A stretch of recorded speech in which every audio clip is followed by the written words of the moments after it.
নমস্কার সবাইকে, আবার হাজির হয়ে গেলাম আপনাদের সাথে একটা রেসিপি শেয়ার করার জন্য। জলের মধ্যে একটু লেবুটাকে টুকরো টুকরো করে ও লেবু পাতাকে একটু সময়ের জন্য ভিজিয়ে রেখে দেবেন। অন্যদিকে মাছটাকে ম্যারিনেট করার জন্য একটু আদা কুচি, লঙ্কা কুচি, একটু লেমন জেস্ট এবং লেবু দিয়ে ভালো করে মেখে এর সাথে একটু লেবুর রসও দেবেন।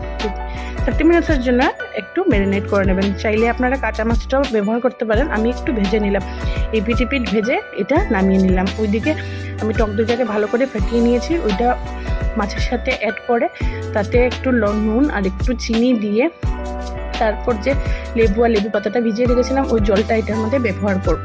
সাথে একটু সরষের তেল ব্যবহার করে 15 মিনিটসের জন্য এটাকে আমি ভাপিয়ে নেব। 15 মিনিট ভাপানোর পরেই আপনার জন্য রেডি হয়ে যাবে গরম গরম গন্ধরাজ রুই ভাপা।